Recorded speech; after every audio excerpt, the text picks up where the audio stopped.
तो भाई once again स्वागत है आपका एक और फ्रेश वीडियो में, जहां जल्दी से हम नजर डालेंगे आज की कुछ बहुत ही बड़ी और कुछ बहुत ही इंपॉर्टेंट अपडेट्स पे। बात करें सबसे पहली अपडेट की, तो हाल ही में मुंबई और सीएसके के बीच जो मैच खेला गया, जिस मैच में मुंबई ने एक बहुत ही डोमिनेटिंग तरीके से, बहुत ही वन साइडेड तरीके से सीएसके को मात दी, जिस मैच में हमको रोहित शर्मा की तरफ से भी एक शानदार unbeaten match winning half century देखने को मिली। लेकिन भाई इस मैच में लोग रोहित शर्मा की तारीफ तो कर रहे थे, पर जो रोहित शर्मा के न्यू बॉर्न बेबी है, जो उनका हाल ही में बच्चा हुआ था, उसका सोशल मीडिया पे एक हल्का फुल्का मजाक भी लोगों ने बनाने की कोशिश करी। इसको मजाक या फिर यूं ही चुटकी कह सकते हैं, ये ज्यादा सही होगा। असल में क्या हुआ कि रोहित शर्मा के बच्चे की पहली झलक हमको एमआई वर्सेस सीएसके के मैच में देखने को मिली, जहां उनकी जो वाइफ है रितिका, वो हाथ में अपने न्यू बॉर्न बेबी को पकड़ी हुई थी। और भाई यहां पर जो रोहित शर्मा का बेटा है, लोग उसकी शक्ल को देख के ऐसा कह रहे थे कि इसकी जो शक्ल है ये सिंचैन से मिल रही है। आप लोग का इस बारे में क्या कहना है, कमेंट सेक्शन में बता दीजिएगा।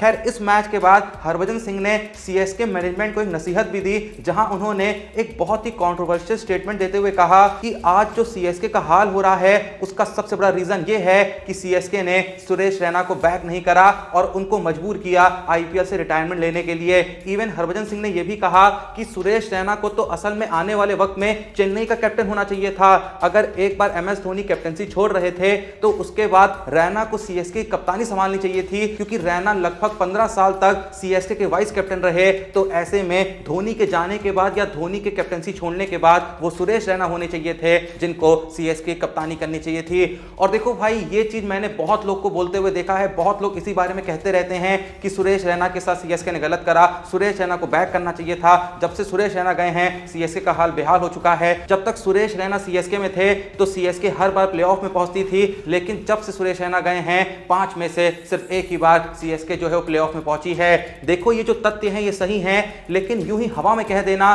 कि सीएसके ने सुरेश रैना को बैक नहीं करा, भाई असल में थोड़े से फैक्ट्स भी यहां पर हमको पता होने चाहिए। देखो, जिस वक्त पे सीएसके ने सुरेश रैना को रिटेन नहीं कराना, तो भाई उस वक्त पे सुरेश रैना का जो फॉर्म है बहुत ही ज्यादा खराब हो चुका था। भाई रिटेन ना होने से पहले के सुरेश रैना के जो आखिरी 2 आईपीएल सीजन रहे थे, वो बहुत ही ज्यादा वाहियात रहे थे। अगर बात करें उनके लास्ट सीजन की, जो कि था साल 2021 का आईपीएल सीजन, वहां पर भाई सुरेश रैना को टीम से ड्रॉप तक करा गया था। इवन सुरेश रैना ने खुद भाई कुछ मैचों से ऑप्ट आउट कर लिया था खुद को। मैं बता दूं कि सुरेश रैना ने साल 2021 के अपने आखिरी सीजन में 12 मैचों में मात्र 160 रन जड़े थे, 17 की औसत और 125 की स्ट्राइक रेट से। वहीं अगर उससे पिछले सीजन की बात करें, तो साल 2020 के सीजन में सुरेश रैना चेन्नई का पार्ट नहीं थे। उन्होंने अंतिम क्षणों में सीजन से बैकआउट कर लिया था। कुछ पर्सनल मसले आ रखे थे उनकी जिंदगी में, और सेम टाइम पे ऐसी भी खबर आई थी कि उनकी कुछ सीएसके मैनेजमेंट के साथ अनबन हुई है, जिसके चलते वो साल 2020 के सीजन में अवेलेबल नहीं थे। और उससे पिछले सीजन की बात करें, यानी साल 2019 के सीजन की,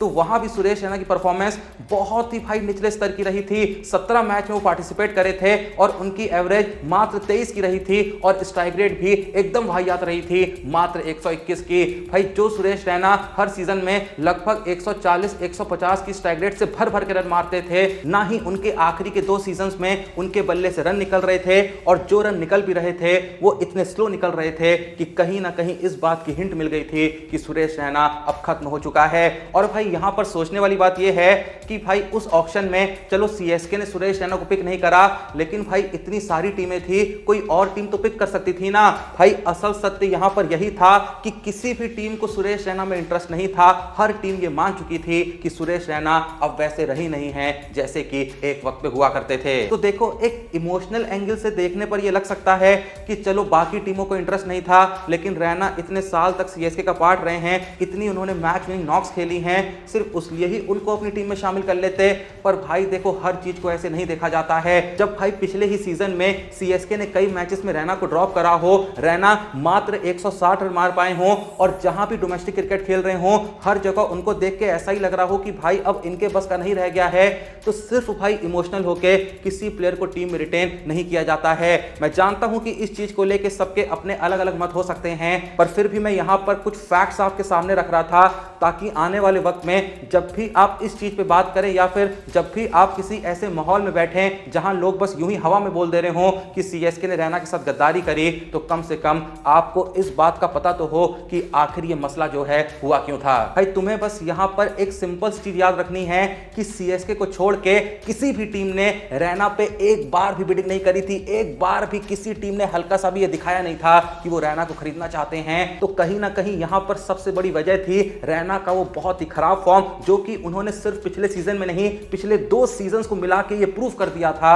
कि हां भाई अब मैं वैसा बिल्कुल भी नहीं रहा हूं जैसा कि मैं हुआ करता था। खैर इस पूरे ही मामले पर आपका क्या कहना है कमेंट सेक्शन में बता दीजिएगा। चलो अब इससे आगे बढ़े तो भाई कल के दिन बीसीसीआई ने इंडियन क्रिकेट को लेकर कुछ बहुत ही बड़ी अनाउंसमेंट करी है और भाई उस अनाउंसमेंट के बारे में शायद आप में से बहुत लोग को पता होगा, लेकिन भाई उस तरीके से नहीं पता होगा जिस तरीके से मैं तुमको बताने वाला हूं। पर वो देखने से पहले भाई देखो, जहां तुमने भी नोटिस किया होगा कि पिछले कुछ वक्त में आईपीएल 2025 के जो मैचेस हुए हैं कसम से बवाल हुए हैं, शानदार हुए हैं। लेकिन भाई देखो जहां अब आईपीएल खत्म होने में कुछ 35-40 दिन ही बाकी हैं, तो ऐसे में इन 35-40 दिन का फायदा ऐसा उठाओ कि साला तुम्हें जिंदगी भर याद रहे। और फायदा कैसे उठाओगे, करना कुछ भी नहीं है, डिस्क्रिप्शन में दिए हुए लिंक से हमारे Telegram channel Cric Time with Joshi को ज्वाइन करना है और भाई उसके बाद हमारे टेलीग्राम चैनल पे आके 10 क्रिक के साथ मिलके आईपीएल मैच के दौरान और आईपीएल मैच से पहले भी तुम ऐसी ऐसी प्रेडिक्शन करके फायदा उठा सकते हो, इतना बड़ा प्रॉफिट कमा सकते हो कि तुम सोच भी नहीं सकते हो। और यहां पर सबसे बड़ा फायदा यह है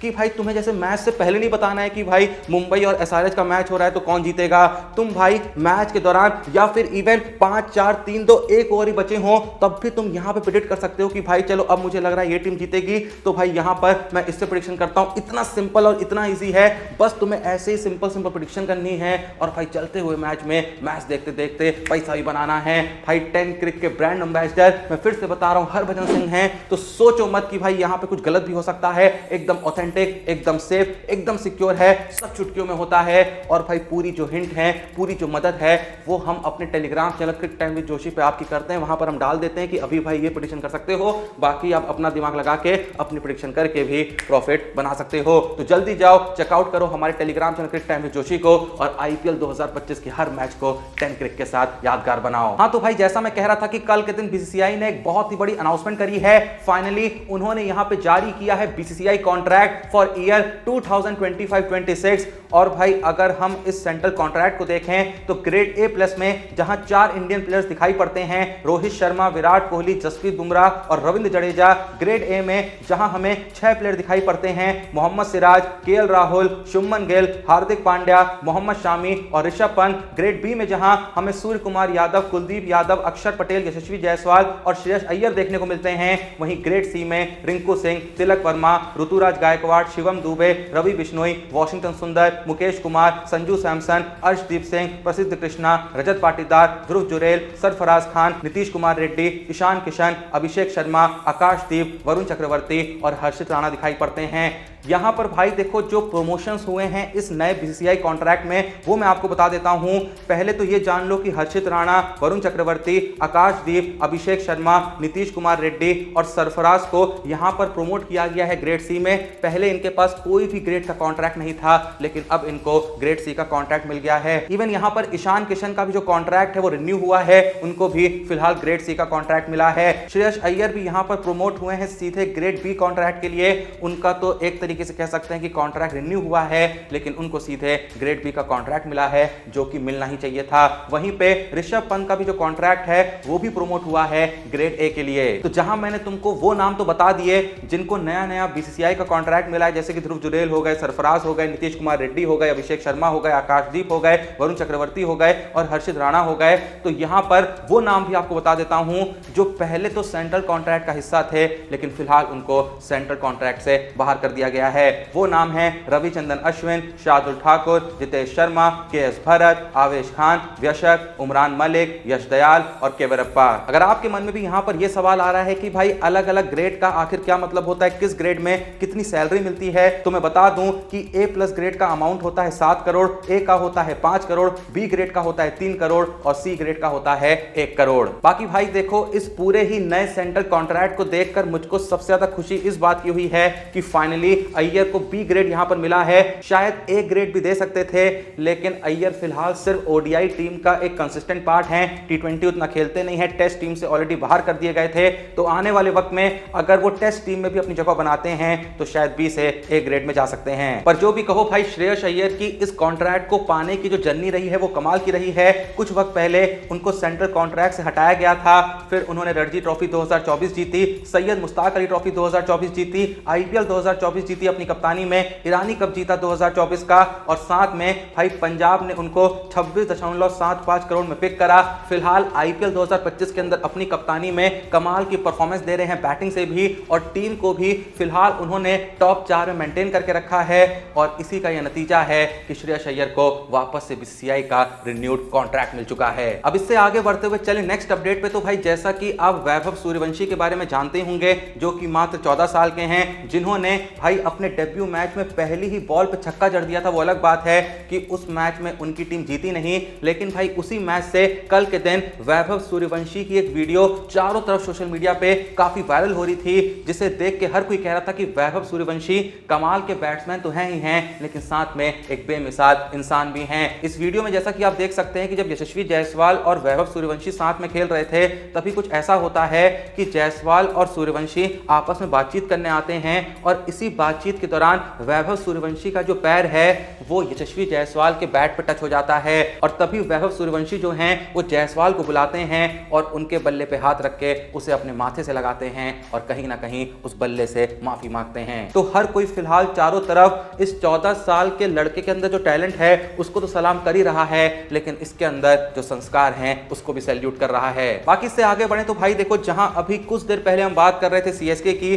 कि लोग सुरेश रैना को लेकर अलग अलग बातें करते रहते हैं, जबकि लोग असल तथ्यों का यहां पर ज्यादा बखान नहीं करते हैं, बस जो मन में आता है बोलने लगते हैं। तो उस चीज को लेकर तो मैंने यहां पर कुछ फैक्ट्स थे वो आपके सामने रख दिए थे, पर यहां पर मैं एक और फैक्ट सामने रखना चाहूंगा कि भाई सीएसके के जो इतने बुरे हालात हैं ना, इसका सबूत सिर्फ इस बात से हमको मिलता है कि भाई चेन्नई जो है वो कहीं ना कहीं पूरे तरीके से बदल चुकी है। क्योंकि जिस चेन्नई टीम पे सालों तक इस बात के दाग लगते थे कि ये एक डैडी आर्मी है, ये बस बूढ़े प्लेयरों को खिलाती है, और चेन्नई भी इन एलिगेशंस का जवाब देती थी ट्रॉफीज जीत के, लेकिन फिलहाल अगर आप चेन्नई सुपर किंग्स की टीम को देखें तो भाई इनके पास ज्यादा से ज्यादा यंगस्टर भरे हुए हैं। खासकर पिछले कुछ मैचेस में जिस तरीके से हमें सीएसके के टॉप 3 प्लेयर्स देखने को मिले हैं, शेख रशीद हो गए जो कि 20 साल के हैं, सचिन रविंद्र हो गए जो कि 24-25 साल के हैं, और आयुष मात्रे हो गए जो कि मात्र 17 साल के हैं। भाई ऐसा कभी भी सीएसके के टॉप 3 प्लेयरों में देखने को नहीं मिलता था। मोस्ट ऑफ द प्लेयर्स जो होते थे 34, 35, 33, 38, 39, 40 साल के होते थे, लेकिन पहली बार ऐसा हो रहा है कि सीएसके के जो टॉप 3 प्लेयर्स हैं वो 20, 25 और 17 साल के हैं। क्या हम कह सकते हैं कि सीएसके का जो पुराना मॉडल हुआ करता था कि भाई अनुभवी प्लेयरों को खिलाओ, कहीं ना कहीं वो मॉडल आज के वक्त पे काम नहीं करता है, जब भाई ऐसे ऐसे प्रियांश आर्या जैसे, वैभव सूर्यवंशी जैसे, या फिर कहें आयुष मात्रे जैसे यंगस्टर्स आ रहे हैं जो भाई पहली बॉल से ही चौके छक्के लगाना जानते हैं। आप लोग का इस बारे में जो भी सोचना है कमेंट सेक्शन में जरूर बताइएगा। बाकी अब नजर डालते हैं आज की लास्ट अपडेट पे। तो जैसा कि आप जानते ही हैं कि भाई युजवेंद्र चहल ने एक नई दोस्त बना रखी है आरजे महवश के नाम से, जिनको हमने काफी बार आईपीएल में भी देखा है चहल को सपोर्ट करते हुए। इवन पंजाब के मैचेस खत्म होने के बाद हमने उनको चहल के साथ सेल्फी लेके सोशल मीडिया पे पोस्ट करते हुए भी देखा है, और इसके बाद से हर कोई यही कह रहा था कि ये भी जो मोहतरमा हैं ये भी चहल के साथ इसीलिए हैं क्योंकि चहल के पास भर भर के पैसा है। इवन आईपीएल 2025 में भी लगभग 18 करोड़ रुपए भाई उनको मिल रहे हैं, और पहले भी भाई साहब ने इतना कमा रखा है कि खड़े खड़े बंदा धनश्री वर्मा को एलमनी में 5-6 करोड़ दे दिया था। तो ऐसे में लोग कह रहे हैं कि शायद महवश जो हैं वो भी इसी वजह से चहल की जिंदगी में आई हैं। तो भाई इसी चीज को लेकर कल के दिन महवश की तरफ से एक स्टेटमेंट आता है जहां वो कहती हैं कि मैं कोई गोल्ड डिगर नहीं हूं, मेरे पास अपना खुद का बहुत पैसा है। अब आप लोग का इस स्टेटमेंट के बारे में क्या सोचना है, क्या कहना है, कमेंट सेक्शन में जरूर बताइएगा। लेकिन याद से जैसा मैंने कहा कि भाई धीरे धीरे आईपीएल के मैचेस कम हो रहे हैं, ऐसे में मौका मिस मत करो भयंकर प्रॉफिट कमाने का। अभी जाओ डिस्क्रिप्शन में दिए हुए लिंक से ज्वाइन कर लो हमारे Telegram channel cricket time with Joshi को, और वहां पर जाकर 10 क्रिकेट के साथ मिलकर चलते हुए मैच में हमारे साथ मिलकर अंधा प्रॉफिट बनाओ, कमाते जाओ, अपन कमाते हैं इसीलिए आपको बताते हैं। बाकी वीडियो को लाइक करो, चैनल को सब्सक्राइब करो। मिलते हैं नेक्स्ट वीडियो में, तब तक के लिए जय हिंद, धन्यवाद।